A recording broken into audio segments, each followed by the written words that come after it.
Hey there, Build Show Network. So we're out here on the job site. I'm out here by myself, so I don't get to be on camera today, but got some exciting stuff happening here. Just was in the neighborhood, so I stopped by. We got our 2 inches of Type 9 EPS going down. So this is kind of our standard basement insulation detail.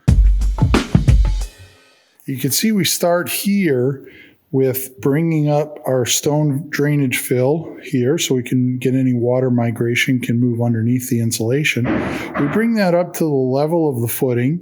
We get some lines snapped here from a laser, and then we start installing. So you can see some of the field stuff going down here, but I want to take a walk over here and take a look at some of the perimeter stuff we got going on.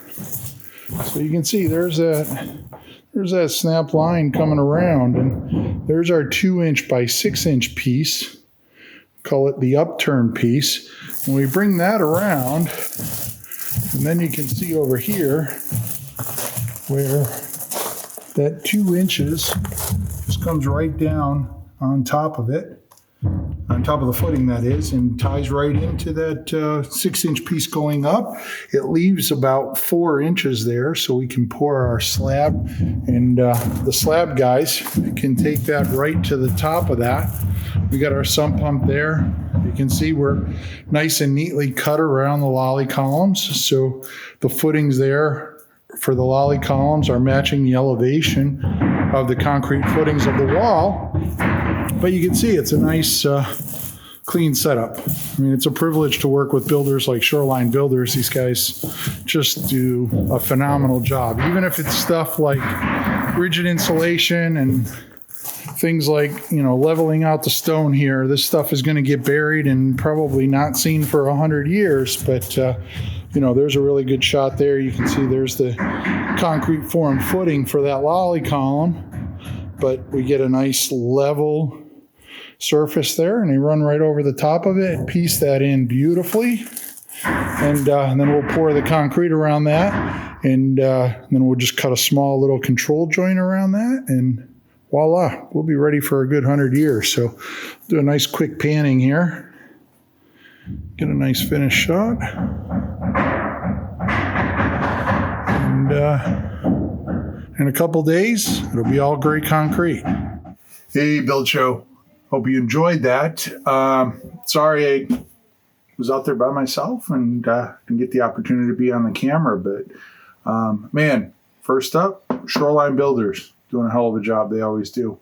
One of the things that I constantly talk about whenever I'm talking about the industry is just getting up a really good team to work together. And I got to tell you, when it comes to Shoreline Builders, Jim and his guys, I've been doing work with them for almost 26 years. We've done hundreds of projects together. They are a true privilege to work with. Jim doesn't miss anything, and Jim never shortchanges anything. Everything is done exceptionally well. He'll tear it apart and redo it before he lets it slide. So he's a great guy to work with. Hopefully you enjoyed that tour out there. Today we're just going to talk about just basic basement insulation. Like, this is where I think, kind of baseline should be, and we can talk about how we can enhance that. But let's dive into some details and have that conversation. Hey, everybody. So we're back at the studio. Broke out this really quick detail. You know who we got? Good friend Big Red here. We're looking at the basement slab and how it meets that foundation wall and how that exchange happens and how we insulate the slab. So here we go. Here's the foundation wall. There's the footing. There. And the foundation wall. And you can see we have the slab here. Now, the purpose of the rigid insulation there, it's actually twofold. A lot of people think it's just energy efficiency, which is part of the game plan, right? So this is our slab here, foundation wall. So a couple things are at play. One, ground, 55 degrees. This is a conditioned basement. We want to treat it like the rest of the house. So this is somewhere in that 68, 70 degrees, right? So we have a delta there across here, 15 degrees. Now, the laws of physics suggest that heat always moves from warm to cold. So if this is at 68, 70 degrees, heat is always trying to move down and warm the ground here, right? Because we have that delta. Now, that's a smaller delta than, say, the foundation wall up here, where the outside might be 20 degrees in wintertime in New England, and we're at the 68 degrees. But nonetheless, there is a heat loss there. Now, it's pretty interesting to me because I've actually had people say, you know, hey, dummy, don't you know heat rises? No, heat moves from warm to cold. It is always trying to equalize. Now, insulation has an R value. That R stands for resistance, thermal resistance. So it's resisting the heat flow of the hot to cold. So it basically becomes that heat transfer resistance barrier, right? And it's maybe too wordy, but you get my point. Basically, it's the barrier to stop that heat flow. So you saw in the video, we did 2 inches of type 9. We stopped it there, and we have it under the slab. And it's in continuity. It's going to go underneath the whole slab and encapsulate the slab. And then you saw we had that 6-inch piece here. I'll just color that in solid. And that 6-inch piece takes us to the top of the slab. And then later we'll come in, you can see we have a 2-inch rigid insulation here. This one's rated for exposure. Typically Thermax is the brand we use. It has a foil face, and the rated for exposure means it's rigid insulation that we can leave exposed to the basement. And it carries roughly about an R13-ish R value. So it's a very good start. We want to finish off the basement. We can come in, we can build a stud wall here in the room and drywall it, and then we can put in some unfaced batt insulation and up that R value a little bit. But let's get back to the insulation that we're doing underneath, and as well as here. So we have that thermal break, and it's in continuity in that it runs underneath the slab, it runs up the side of the slab. So it provides a really good thermal break across here, because a lot of times you'll have foundation wall and you'll just have the slab poured up to it. Well, any of that heat loss can go right out through that system because everything is conducting that quick transfer of heat, trying to warm that ground outside here. So having that 2-inch piece there turned up provides a thermal break, and you can see it completely encapsulates that slab and brings it to one of my favorite words, the inside.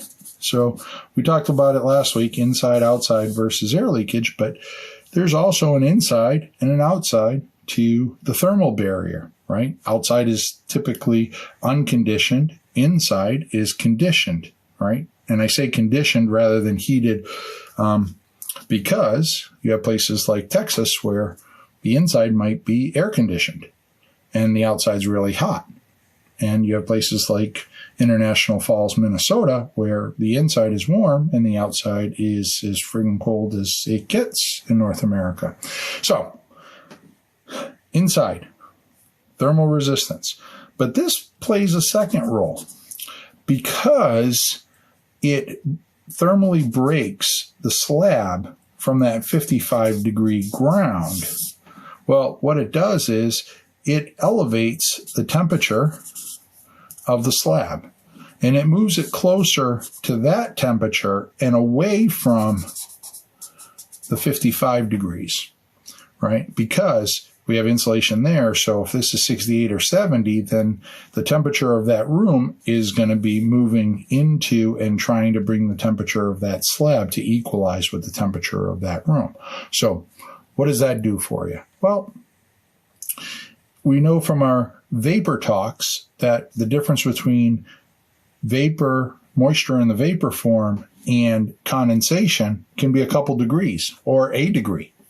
So if I elevate the surface temperature of this concrete slab and I keep it closer to that 68 or 70, it's probably not going to get up to that. This might get up to like 65-ish, right? That's better than it being 55-ish, because that 10-degree delta might be the difference between getting condensation under a wooden floor or under a carpet pad or something like that, should we choose to finish off that basement. I mean, without it finished, vapor is going to kind of dry to the inside and migrate up and be dealt with in the house. But when we start going to finish these spaces, it becomes really critical to get that insulation in there in its continuity so that it's not just an energy efficiency solution. It's a durability solution.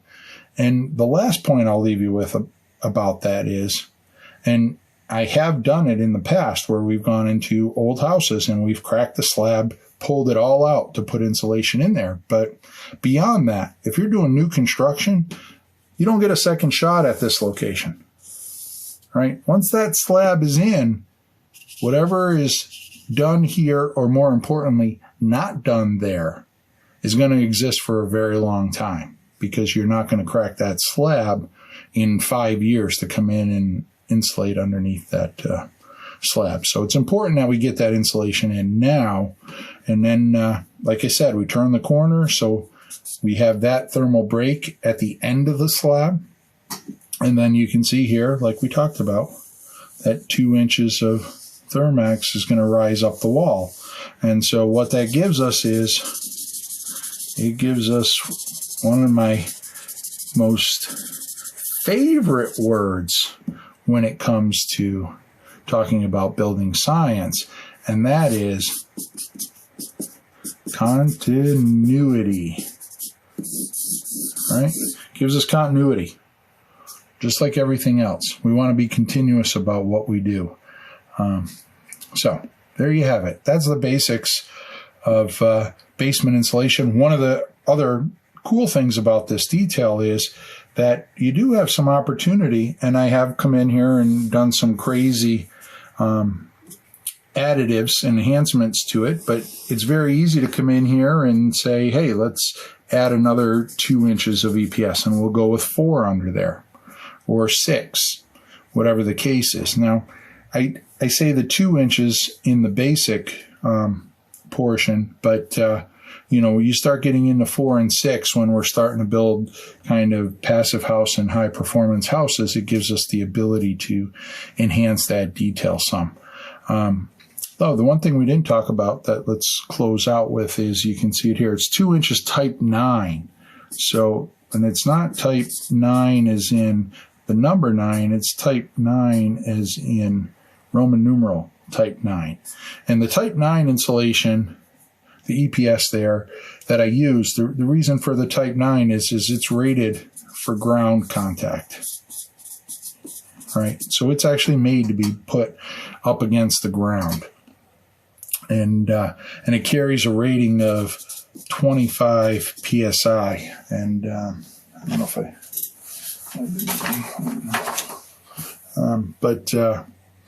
yeah. I want to say that comes out to, if we multiply that by 144, I want to say it comes out to something like 1,300 pounds per square foot, something like that, estimated. But it's a really high number. It takes a lot to crush it. If I put my 150-pound frame on that, I won't even put a dent in that rigid foam walking across it. So, yeah, I think that's it. The very last thing, sorry, I know we keep adding these things, but we do run a 6 mil poly. You can see it there. Vapor retarder. We'll put that on top of the foam.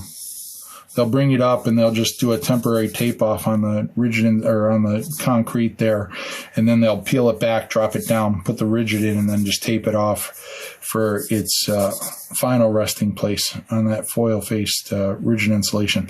The couple things about that is, one, the 6 mil poly stops moisture migration, any groundwater that might be here wanting to move up and try and migrate into that space, it's going to become a barrier to. Two, I place it on top of the rigid insulation. That way you're never at a risk of when they're casting the slab. If there is a little nook or crack or something where concrete gets down into that rigid insulation and forces it to go buoyant, and that rigid insulation starts iceberging. So by having that piece of poly over the top and then casting the concrete on it, it assures that rigid insulation. I mean, I don't think Shoreline would have that problem. You can see. I mean, it's like a puzzle out there for those guys. They did a beautiful job. Anyways, that's it. We're going to turn Big Red in the off position, and that's basic basement insulation 101. All right. I'll give it to you tonight. Time to put Big Red to bed. Yeah, poet didn't even know it. So hopefully you enjoyed that. It's a good video. It's nice to do videos on crazy off the wall details and fun stuff, but I think it's really important to come down to the fundamentals and talk about, hey, where's the stepping off point in things like basement insulation? Where do you start? What is it? What's the minimum you'd choose to do? So I think videos like this are very important to the industry. So hopefully you enjoyed it. If you want more of it, you can find me on Instagram, Steve Basic Architect. My daughter Alexandra, who works with me as an architect, she's there at Alexandra Basic.